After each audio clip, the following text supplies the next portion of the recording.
नमस्कार दोस्तों, आपका स्वागत करता हूं इस YouTube channel SK coaching centre पर। दोस्तों आज हम लोग रीजनिंग के पार्ट नंबर 7 को देखने वाले हैं और इस वाले पार्ट के अंदर हम लोग रीजनिंग के 10 अलग अलग प्रकार के इम्पोर्टेंट प्रश्न को देखेंगे जो कि आपको आने वाले आगामी सभी परीक्षाओं के लिए काफ़ी महत्वपूर्ण होने वाला है।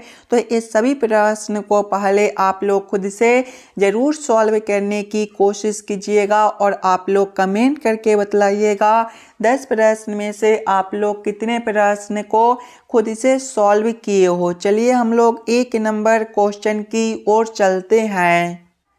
ये रहा क्वेश्चन नंबर 1। क्वेश्चन नंबर 1 आपको कह रहा है लुप्त संख्या ज्ञात करें। ये जो प्रश्न है मिसिंग नंबर से रिलेटेड प्रश्न है। यहाँ पर एक क्वेश्चन मार्क दिया गया है। इस वाले क्वेश्चन मार्क पर कौन सा संख्या भरा जाएगा ये हम लोगों से पूछ रहा है। जब भी आपको इस प्रकार के प्रश्न देखने को मिले तो ऐसे प्रश्न को हम लोग 2 तरीके से सॉल्व करने की कोशिश कर सकते हैं। या तो प्रश्न को हम लोग इस वाले लाइन से सॉल्व करने की कोशिश करेंगे या फिर प्रश्न को हम लोग इस वाले लाइन से सॉल्व करने की कोशिश करेंगे। अगर आप लोग ध्यान से देखिएगा प्रश्न को इस वाले लाइन से तो देखिए आपका 2 है, 3 है, 4 है और 10 है। अगर दोस्तों सबसे पहले हम लोग पहला संख्या गुना करते हैं दूसरा संख्या यानी कि 2 गुना 3 करेंगे तो हमारा 6 हो जाएगा। प्लस करेंगे तीसरा संख्या आपका 4 है। 6 + 4 करने पर जो है हमारा 10 बनता है। नीचे वाला संख्या 10 दिया गया है। यही सेम आगे करके देखेंगे। पहला संख्या गुना करेंगे दूसरा संख्या यानी कि 5 गुना 1 करेंगे तो हमारा 5 हो जाएगा। प्लस करेंगे हम लोग तीसरा संख्या 2 दिया गया है। 5 + 2 करने पर 7 बनेगा। नीचे वाला संख्या 7 भी दिया गया है यानी कि इस वाले प्रश्न को हम लोग इसी प्रकार से सॉल्व कर सकते हैं। तो यही सेम अब हम लोग आगे करेंगे। सबसे पहले पहला संख्या गुना करेंगे तीसरा संख्या यानी कि 6 गुना 3 करेंगे तो हमारा 18 हो जाएगा। प्लस करेंगे तीसरा संख्या आपका 2 दिया गया है। 18 + 2 करने पर 20 बनेगा। इस वाले क्वेश्चन मार्क पर आपका 20 भरा जाएगा। 20 ऑप्शन नंबर सी में दिया गया है जो कि हमारा सही उत्तर बनता है। चलिए अगले प्रश्न की ओर हम लोग चलेंगे क्वेश्चन नंबर 2 की ओर। ये रहा क्वेश्चन नंबर 2। क्वेश्चन नंबर 2 आपको कह रहा है दी गई आकृति में कितने त्रिभुज है। इस वाले आकृति के अंदर टोटल कितना ट्रायंगल त्रिभुज बनता है ये हम लोगों से पूछ रहे हैं। दोस्तों सबसे पहले आप लोग वीडियो को रोक लीजिएगा और खुद से ज़रूर काउंटिंग करने की कोशिश कीजिएगा इस वाले आकृति के अंदर कितना त्रिभुज दिया गया है। अगर आप लोग ध्यान से देखिएगा आकृति को तो यहाँ पर देखिए आपका जो है एक चतुर्भुज दिया गया है। और दोस्तों जब भी हमें चतुर्भुज के अंदर त्रिभुज काउंटिंग करने के लिए बोले तो हम लोग कौन सा ट्रिक यूज करते हैं। सबसे पहले छोटे छोटे खंड को काउंटिंग करते हैं। इसके अंदर छोटे छोटे खंड को देखिएगा तो एक खंड ए बनेगा, दूसरा ए बनेगा, तीसरा ए बनेगा, चौथा ए बनेगा, पांचवा ए बनेगा, छठा ए बनेगा, सातवां ए बनेगा, आठवां ए बनेगा। दोस्तों जब भी आपके चतुर्भुज या फिर वर्ग के अंदर त्रिभुज काउंटिंग करने के लिए बोले तो सबसे पहले आप लोग छोटे छोटे खंड को काउंट कर लीजिएगा और जितने छोटे छोटे खंड बनेंगे उसमें 2 से गुना कर दीजिएगा। ये आपका ट्रिक है। देखिए 8 छोटे छोटे खंड बनते हैं तो हम लोग 8 गुना 2 कर देंगे यानी कि हमारा 16 बनेगा। इस वाले आकृति के अंदर जो है आपका 16 त्रिभुज बनता है। 17वां त्रिभुज आपका ए हो जाएगा। 18वां त्रिभुज आपका ए बनेगा और 19वां त्रिभुज को देखिएगा तो 19वां आपका यहाँ से लेकर यहाँ तक एक बनता है। ये जो है ये आपका 19वां त्रिभुज हो जाएगा। और 20वां त्रिभुज को देखिएगा तो वो आपका यहाँ से लेकर यहाँ तक बनता है। ये जो है आपका 20वां त्रिभुज हो जाएगा। यानी कि इस वाले आकृति के अंदर टोटल 20 ट्रायंगल त्रिभुज बनते हैं। 20 ऑप्शन नंबर सी में दिया गया है जो कि हमारा सही उत्तर हो जाएगा। चलिए अगले प्रश्न की ओर हम लोग चलेंगे, क्वेश्चन नंबर 3 की ओर।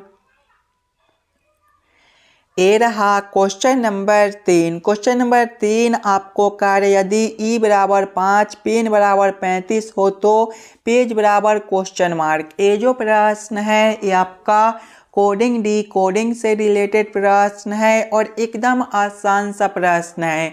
सबसे पहले आप लोग ये समझने की कोशिश कीजिएगा, यहाँ पर ई से 5 किस प्रकार से लिखा हुआ है, पेन से 35 किस प्रकार से लिखा हुआ है, उसी प्रकार से आप लोग सोचिएगा पेज से आपका क्या कोड बनेगा जो इस वाले क्वेश्चन मार्क पर भरे जाएंगे। सबसे पहले हम लोगों को क्या करना है, तो ई से 5 लाना है।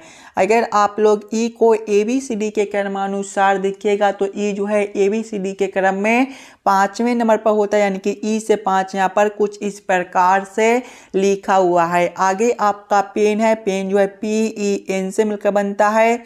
इसके भी सभी अक्षर को हम लोग ABCD के क्रमानुसार लिखेंगे तो P जो है 16वें नंबर पर होता है, E आपका 5वें पर होता है और N 14वें पर। सभी संख्या को आपस में जोड़ कर देखिएगा, 16 + 5 21 हो जाएगा, 21 + 14 करने पर 35 बनता है।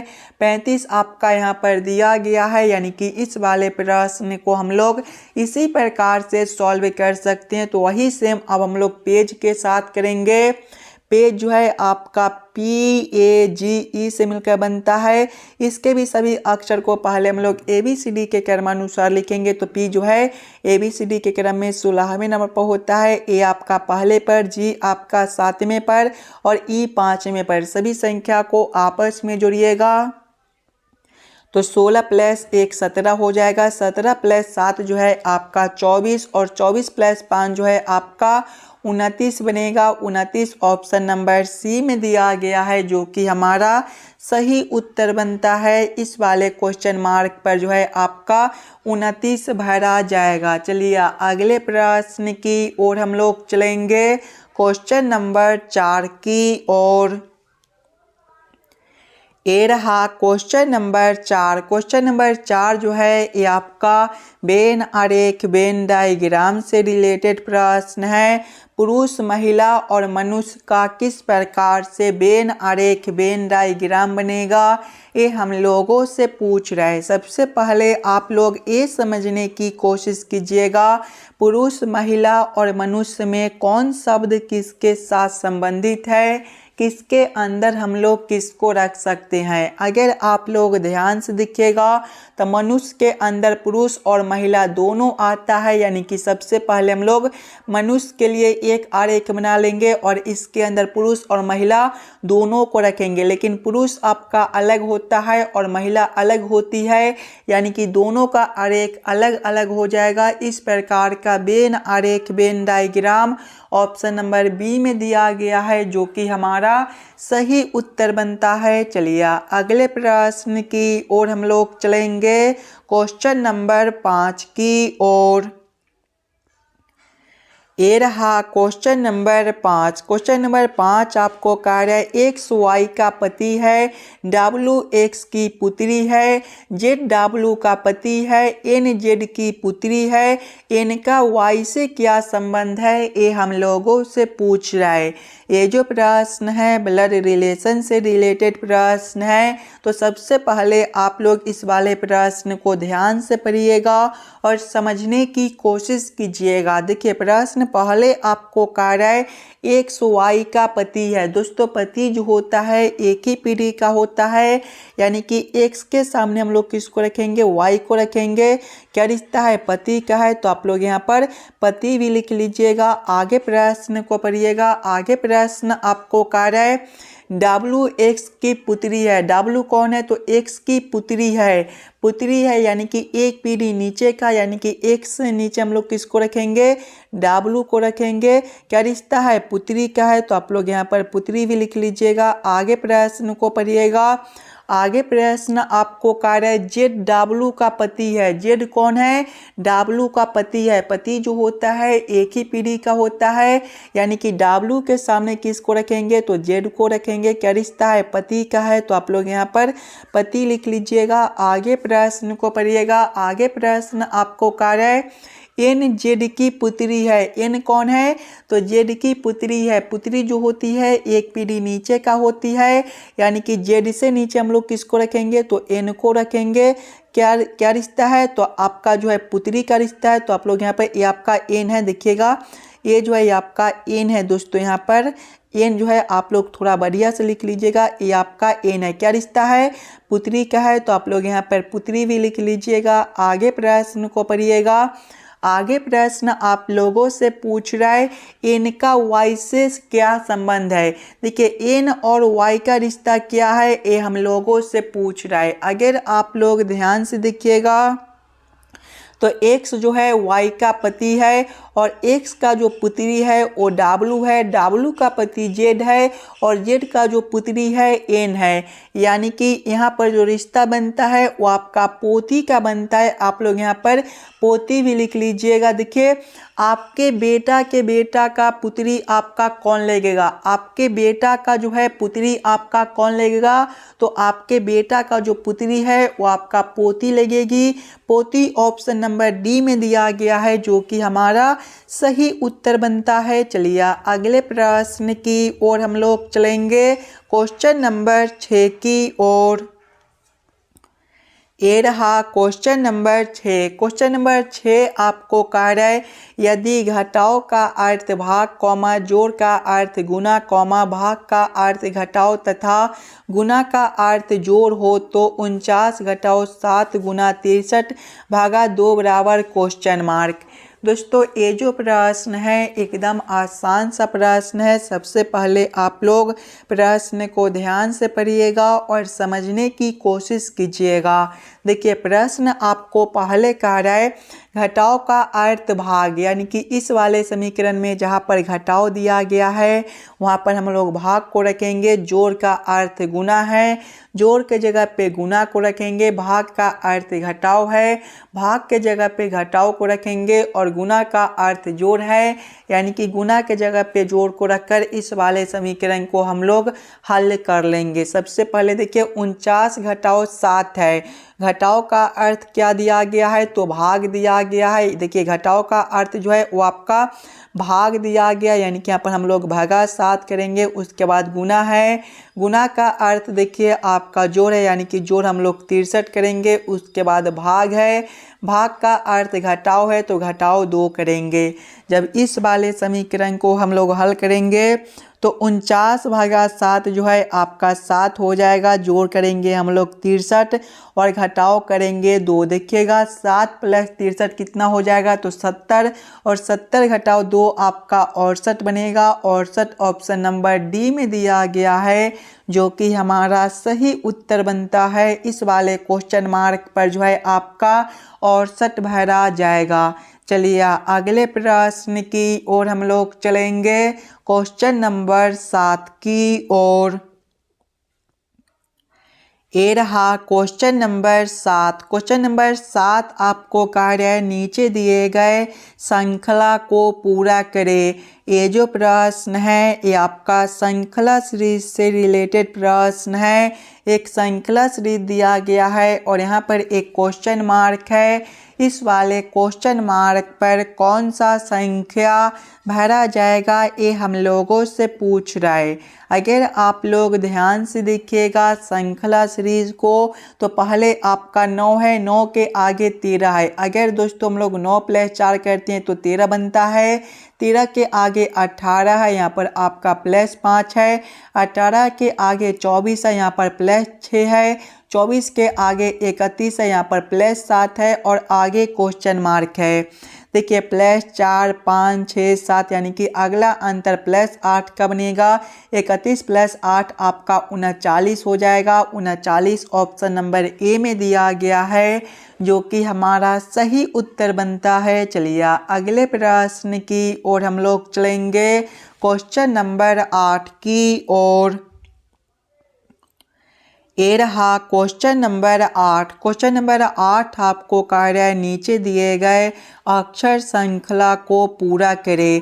दोस्तों ये जो प्रश्न है अक्षर श्रृंखला से रिलेटेड प्रश्न है। एक अक्षर श्रृंखला दिया गया है और यहाँ पर एक क्वेश्चन मार्क है। इस वाले क्वेश्चन मार्क पर कौन सा अक्षर भरा जाएगा ये हम लोगों से पूछ रहा है।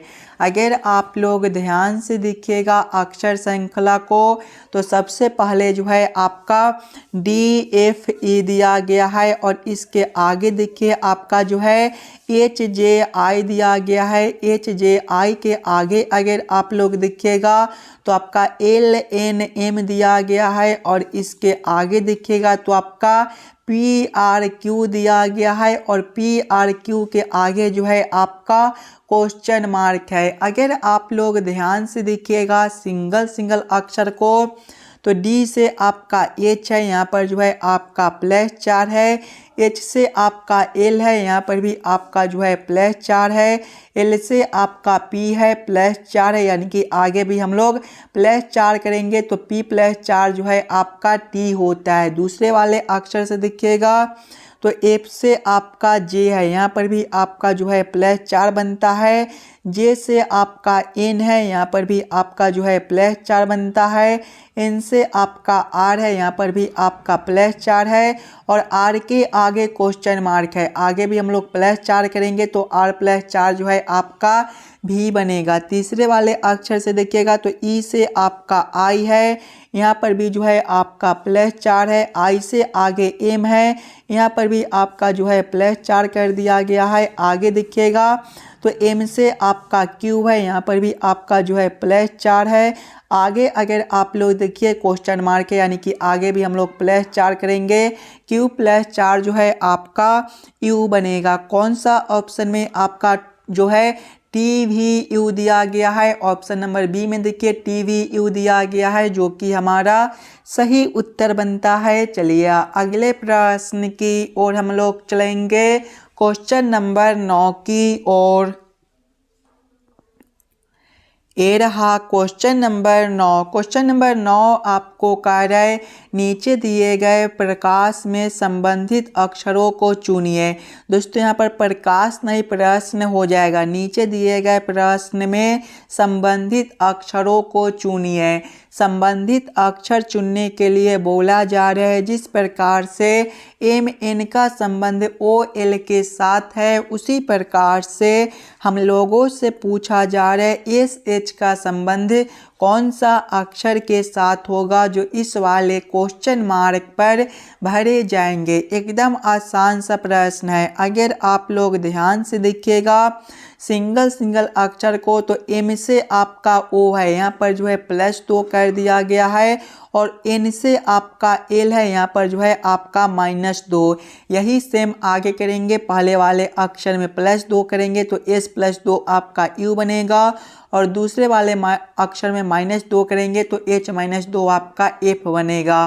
कौन सा ऑप्शन में आपका UF दिया गया है? तो ऑप्शन नंबर बी में UF दिया गया है जो कि हमारा सही उत्तर बनता है। चलिए अगले प्रश्न की ओर हम लोग चलेंगे, क्वेश्चन नंबर 10 की ओर। ये रहा क्वेश्चन नंबर 10। क्वेश्चन नंबर 10 आपको कह रहा है नीचे दिए गए प्रश्न आकृति के टुकड़ों से कौन सा उत्तर आकृति बनाया जा सकता है।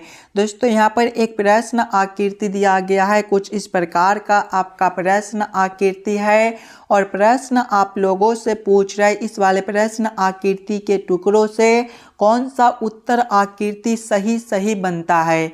अगर आप लोग देखिएगा प्रश्न आकृति को ध्यान से तो कुछ इस प्रकार का आपका 3 आकृति है और इस वाले तीनों आकृति से कौन सा उत्तर आकृति सही बनता है। अगर आप लोग आकृति ए को देखिएगा तो ये जो आपका आकृति यहाँ से लेकर यहाँ तक दिया गया है वो जो है आपका यहाँ से लेकर यहाँ तक बनता है। आगे देखिएगा ये आकृति आपका ए वाला है और ये जो आकृति है वो आपका यहाँ से लेकर यहाँ तक बनता है और ये जो आकृति है वो आपका यहाँ से लेकर यहाँ तक बनता है। यानी कि इस वाले प्रश्न आकृति के टुकड़ों से जो है ऑप्शन नंबर ए वाला आकृति बनाया गया है। तो क्वेश्चन नंबर 10 का आपका ऑप्शन नंबर ए जो है सही उत्तर हो जाएगा। आशा करता हूँ दोस्तों आप लोग सभी प्रश्न को बढ़िया से समझ गए होंगे। अगर आपको किसी भी प्रश्न में कहीं पर भी कोई दिक्कत हो तो हमें ज़रूर कमेंट करके बतलाइएगा। चलिए हम लोग मिलते हैं आपसे अगले वीडियो में।